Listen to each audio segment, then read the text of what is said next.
Good afternoon everyone.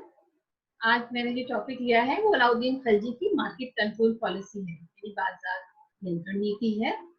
और इससे पहले हम डिस्कस कर चुके हैं उसकी लैंड रेवेन्यू पॉलिसी भी, बहुत सी चीजें इंटर रिलेटेड भी हैं इसमें। तो अलाउद्दीन खिलजी की मार्केट कंट्रोल पॉलिसी का एक बहुत अच्छा डिस्क्रिप्शन हमको बर्नी के अकाउंट तारीख फिरोजशाही से मिलता है। और सबसे पहले उसमें बर्नी ने ये भी डिस्कस किया है कि भाई क्यों अलाउद्दीन खिलजी जो है वो बाजार नियंत्रण नीति अपनाना चाहता था। तो इसका रीजन लिखते हुए ये कहता है कि अलाउद्दीन चाहता था कि बहुत बड़ी संख्या में एक बड़ी सेना वो तैयार करे, लेकिन अगर वो ज्यादा धन सेना पर खर्च कर देता तो उसका पूरा खजाना खाली हो जाता। तो इसलिए उसने अपने उमरा के साथ एक बैठक की और विचार विमर्श को अगर उसको नियंत्रित कर दिया जाए, हर तरह की वस्तुओं के भाव अगर नियंत्रित कर दिए जाए, कम कर दिए जाए, तो वो सेना कर्मियों को कम वेतन पर भी रख सकता है, ताकि वो उनको भी और उनके परिवार वालों को भी कम दामों पर सभी वस्तुएं उपलब्ध करा सके। तो इस तरह से जब उसने हर चीज का दाम कम कर दिया, तो उसने उस सेना की एक सवार को, जिसको एक अस्पा कहा गया है, उसको मुरत्तब वर्णी ने उसके लिए यूज किया है कि उसको 234 टका वो दे सकता था। और दो अस्पा यानी जिसके पास दो घोड़े होते, उसको 78 टका और ज्यादा दे सकता था। मतलब ऐसा करने के बाद प्राइस कंट्रोल पॉलिसी उसने अपनाई, तो जो उसका मकसद था वो उसमें कामयाब हो गया और इतने कम दाम पर भी वो लोगों को रख सकता था। तो बनी ये भी लगता है इस कनेक्शन में कि अलाउद्दीन ने चीजों का दाम करने के लिए दिन रात मेहनत करी।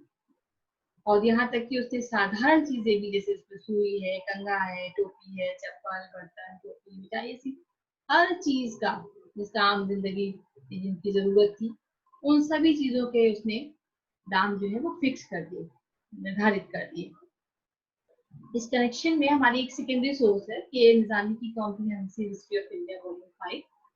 और उसमें के निजामी ने एक बहुत अच्छी बात कही है। उन्होंने कहा इस संबंध में बर्नी क्या बल्कि अलाउद्दीन जो है वो मार्क्सवादी सिद्धांत के काफी नजदीक आ गए। अब ये थोड़ा सा इसमें एनालिसिस रिक्वायर्ड है कि भाई मार्क्सवादी सिद्धांत कैसे यहाँ पे हम इसकी बात कर सकते हैं। तो मार्क्सवादी सिद्धांतों की बात करें तो इस संबंध में ये कह लिखना चाहते थे कि जिसके अनुसार चीजों का दाम श्रमिक द्वारा लगाए गए श्रम और उसके समय के अनुसार निर्भर करता है। किसी भी चीज का दाम इस पे, ये तो मार्क्सवादी यानी मार्क्सियन प्रिंसिपल था कि चीज का दाम फिक्स करते हुए देखा जाए कि किसी ने कितनी लेबर लगाई है, कितना टाइम लगाया है। तो इस संबंध में निजामी लिखते हैं कि मतलब, लेकिन मार्क्स का पीरियड तो दूसरा था, he was dealing with the free market at that time, but Alauddin's period was different. तो ये एक तरह से एक बहुत बड़ी चीज थी कि अपने समय में उसने ये चीज सोची कि चीजों का दाम किस तरीके से फिक्स किया जाए, जिससे कि श्रमिकों का जो उनका पारिश्रमिक था, जो उसमें उन्होंने अपनी मेहनत लगाई थी उसके अनुसार, जो टाइम दिया था उन्होंने उसके अनुसार, तो ये सब चीजों को देखते हुए उसने जो है चीजों के दाम फिक्स किए। लेकिन सबसे ज्यादा परेशानी हुई फिर भी अनाज का दाम फिक्स करने में। लेकिन एक बार अनाज का दाम फिक्स हो गया तो उसके बाद सभी चीजों के दाम उसने फिक्स कर दिए। और इसके अलावा तो फिर उस हिसाब से उसने 3 मार्केट मेजर जो है वो बनाई थी दिल्ली के लिए, वो मैं अभी डिस्कस करूंगी। लेकिन इससे पहले ये बता दूं कि उस वक्त व्यापारियों के दो ऐसे वर्ग थे जिनका आधिपत्य रोजमर्रा की चीजों पर था। एक तो वो जो अनाज के व्यापार से संबंधित थे, उन्हें नायब कहा गया था। और दूसरे वो जो मुल्तानी व्यापारी कहलाते थे। और मुल्तानी व्यापारी बेसिकली कपड़े के व्यापारी थे। तो what Alauddin did was that he converted their monopoly into state monopoly. जो अलाउद्दीन ने किया वो ये किया था कि उनके आधिपत्य को, जो उनकी मोनोपोली थी, उनके आधिपत्य को उसने स्टेट की मोनोपोली में कन्वर्ट कर दिया, यानी राज्य की आधिपत्य में कन्वर्ट कर दिया। क्योंकि जाहिर सी बात है इसमें स्टेट जो है वो सारे नियम कानून लागू करने के लिए, फिक्स करने के लिए चीज, तो एक स्टेट की मोनोपोली हो गई। तो निजामी फिर इस विषय में ये लिखते हैं कि इन अधिनियमों से जो उसने रेगुलेशंस बनाई सब मार्केट्स के लिए, व्यापारी वर्ग को थोड़ा सा नुकसान तो जरूर पहुंचा होगा, कष्ट तो जरूर पहुंचा होगा, लेकिन उनका निवारण या निदान इस बात से हो गया होगा कि व्यापार में उनकी वृद्धि होगी, उनका लाभ सुनिश्चित था। तो अपने इस उद्देश्य की पूर्ति के लिए अलाउद्दीन ने दिल्ली में 3 बाजार, मुख्य बाजार स्थापित किए। एक थी गल्ला मंडी, जिसमें जो अनाज की बाजार थी, दूसरी सरायगादी थी, और तीसरी बाजार जो थी वो घोड़ों, चौपाइयों और दासों का बाजार थी। चौपाई से मतलब यह होता है जो 4 पैर वाले जानवर उनकी जो लोग खरीदते थे, और घोड़ों का बाजार था और दासों का। तो इन बाजारों को नियंत्रित करने के लिए उसने कई रेगुलेशंस या अधिनियम बनाए। और मैंने इससे पहले भी आपको ये बताया था कि 3 चीजें मुख्य थी अलाउद्दीन की मार्केट कंट्रोल पॉलिसी में, और वो 3 चीजें ये हैं कि चीजों की सप्लाई, और चीजों का ट्रांसपोर्टेशन, और फिर इनका डिस्ट्रीब्यूशन। ये 3 आधार थे उसके मुख्य पॉलिसी के। चीजों की आपूर्ति कैसे हो, उनका परिवहन कैसे हो, और उनका लोगों में वितरण किस तरह हो, ये उसके मुख्य आधार थे उसकी पॉलिसी के। तो सबसे पहले जो है वो हम उसकी गल्ला मंडी के बारे में डिस्कस करेंगे कि किस तरह के अधिनियम जो है उसने गल्ला मंडी में बनाए। तो जो उसका पहला अधिनियम था वो यही था कि उसने अनाज के दाम फिक्स कर दिए, हर चीज के, चाहे उसमें वो गेहूं हो या चावल हो या आटा हो, दालें हो। आप किसी भी किताब में पढ़ने की ये अनाज के दाम उसने क्या फिक्स किए, कितने लीटर पर मन जो है उसने फिक्स किया था, या आप पढ़ सकते हैं। और दूसरा था कि उसने बाजार को नियंत्रित करने के लिए एक मेन ऑफिशियल बनाया, जो सबका अधीक्षक था। उसको जो है वो उसके लिए वर्ड जो आया वो शुभना आया है। तो उसने मलिक कबूल उलूग खानी, एक व्यक्ति था, उसको पूरी बाजार का शुभना, जो सबका अध्यक्ष था, वो नियुक्त किया। और उसको बने लिखता है कि इस काम के लिए बहुत बड़ा इख्ता दिया गया, जिसको वो इख्ता बुजुर्ग का इस्तेमाल करता है, इस टर्म का इस्तेमाल करता है, यानी कि बहुत बड़ा इख्ता जो है उसको दिया गया। और इसके अलावा उसको बहुत सारे घुड़सवार भी दिए गए जिनकी मदद से वो ये काम कर सके। और तीसरी रेगुलेशन थी कि किस तरह से कुछ अनाज जो है वो कलेक्ट करके रॉयल स्टोर्स में भी पहुंचाया जाए।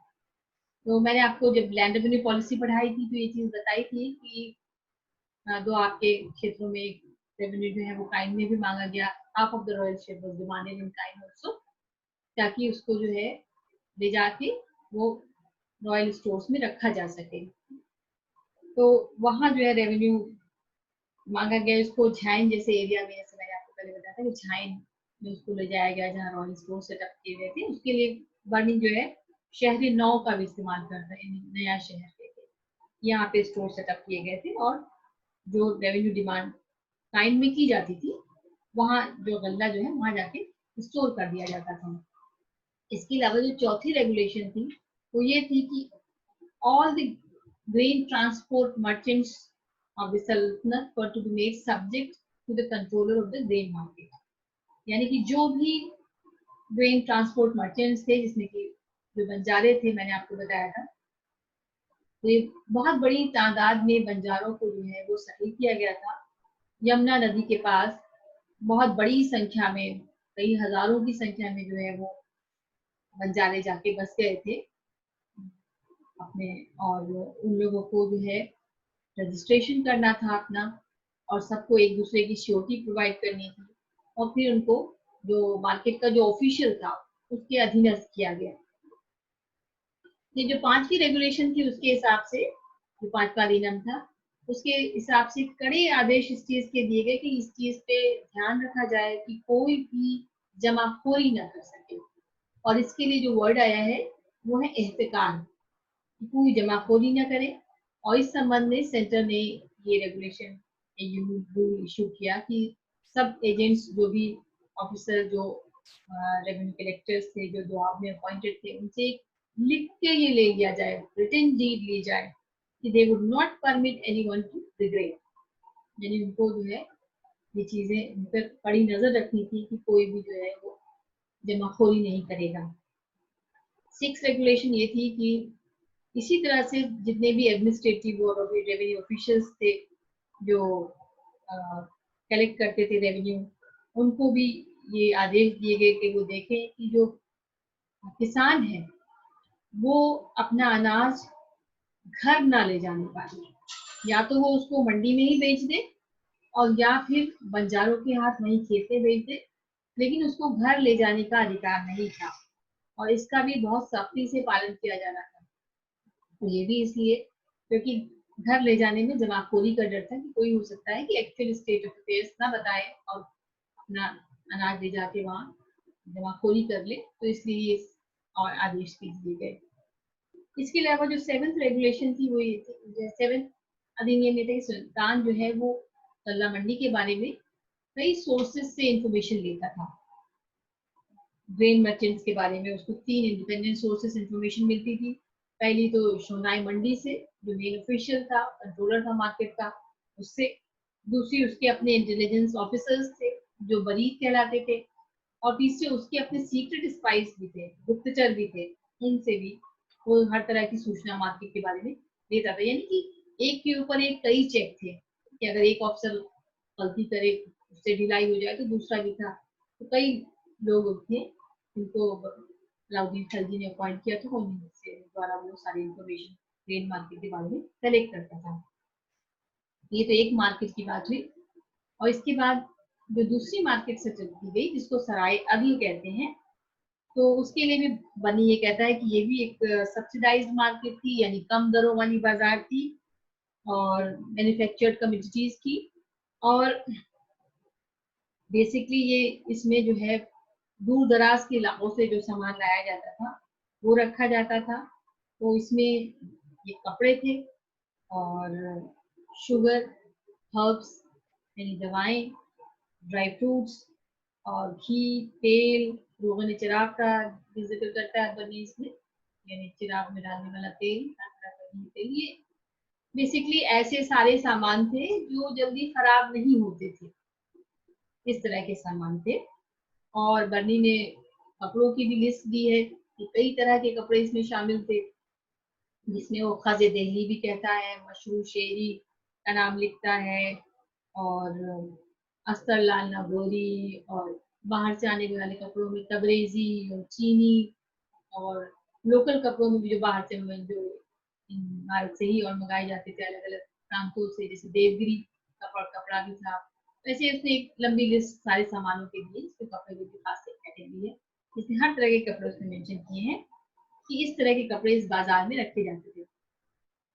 तो कपड़ों का काम जैसे मैंने आपको बताया कि मुल्तानी मर्चेंट्स ही करते थे और बाहर से भी कपड़े ये लोग लाते थे। तो अलाउद्दीन ने इन लोगों को जो बाहर से कपड़े लाते थे, मुल्तानी मर्चेंट्स, खजाने से 20 लाख टके का लोन भी दिया, क्योंकि उनके दाम ज्यादा होते थे, कपड़ों के दाम ज्यादा होते थे। और ये था कि वो लोग सराय अदल के अलावा कहीं भी इस कपड़े को नहीं बेचेंगे, सिर्फ उनको यहीं पे सरकारी दाम पे ही ये कपड़े बेचने थे। और उसने ये भी सुनिश्चित किया कि ये सभी चीजें जो इस मार्केट में रखी जानी थी, इनको जो है वो एक पर्टिकुलर क्वांटिटी में ही लाना था और इसकी क्वालिटी मेंटेन रखनी थी। जो भी क्वालिटी है उसमें भी कोई कमी ना आए, और इन सभी चीजों को सराय आदमी में इनके प्राइसेस फिक्स थे, इसी प्राइस पे ही जो है वो बेच सकते थे, सरकारी दामों पे ही बेच सकते थे। तो जिस तरह से गल्ला मार्केट में भी उसने मर्चेंट्स का रजिस्ट्रेशन कराया था, इसी तरह से कपड़े की बाजार सराय अदल में भी इसमें हर तरह की चीजें थी, इसमें भी मर्चेंट्स को अपने आप को रजिस्ट्रेशन उनका कराना था। और इसके अलावा जो कॉस्टली क्लोथ्स थे, जो सिर्फ एक एलीट वर्ग के लिए ही फिक्स थे कि वही उसको खरीद सकते थे, कुछ कपड़े ऐसे होते थे जिन्हें सिर्फ कुछ ही लोग पहन सकते थे, जो एलीट वर्ग था, जैसे शाही परिवार के लोग हैं, तो उनके लिए जो है, या अमीर लोग हैं नोबल से, तो उनके लिए जो है वो परवाना इशू किया जाता था और परवाने पे ही जो है ये कपड़े दिए जाते थे। इसके अलावा एक मार्केट थी जो दासों की और घोड़ों की और चौपायों यानी 4 पैर वाले जानवर जहाँ दिखते थे, उनकी मार्केट थी।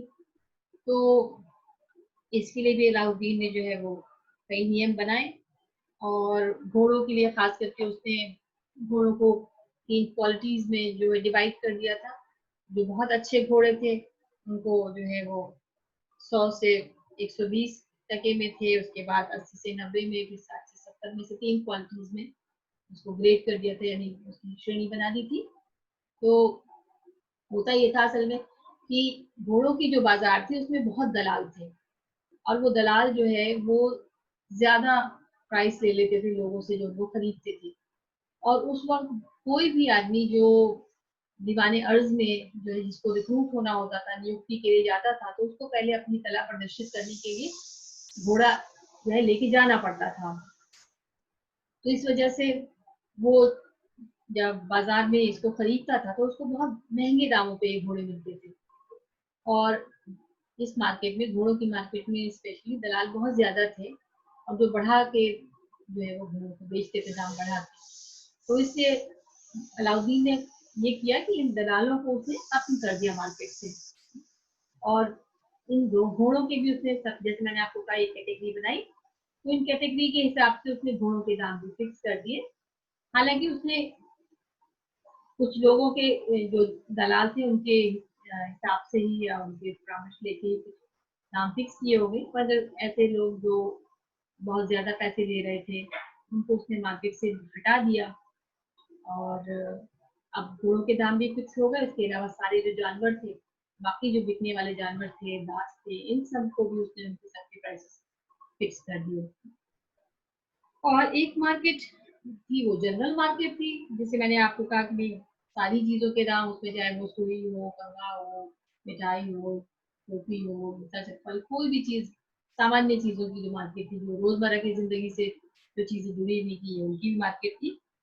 तो ये मार्केट जो थी वो दीवान रियासत के अधीन थी, यानी मिनिस्ट्री ऑफ कॉमर्स के अधीन थी।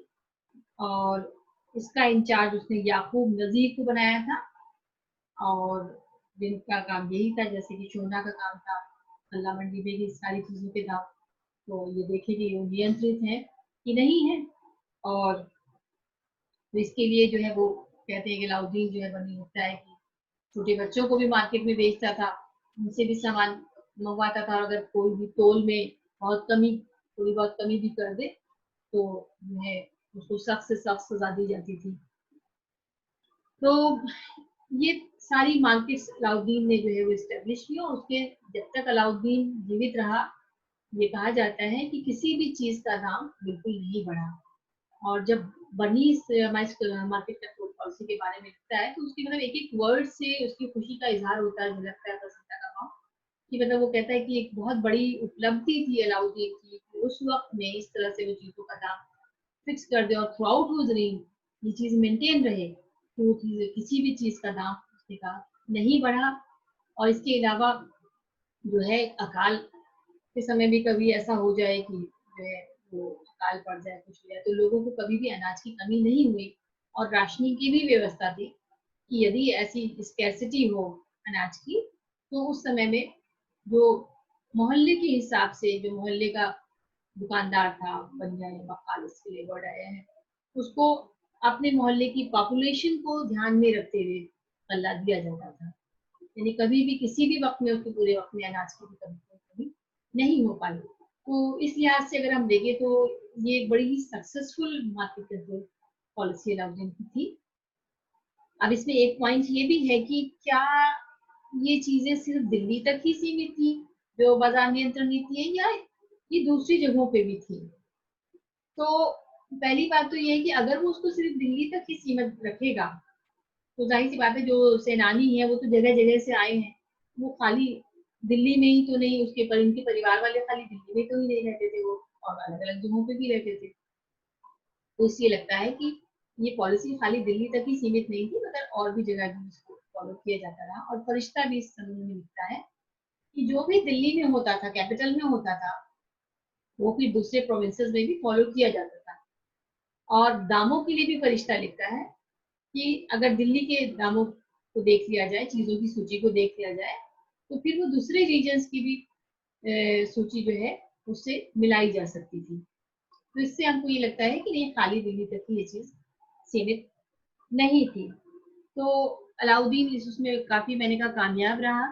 और जिस तरह से वो सैलरी देना चाहता था, जैसे अपने सोल्जर्स को, वो सोल्जर्स पे उस कम सैलरी पे वो बहुत बड़ी सेना को रख सकता था, वो उसने किया।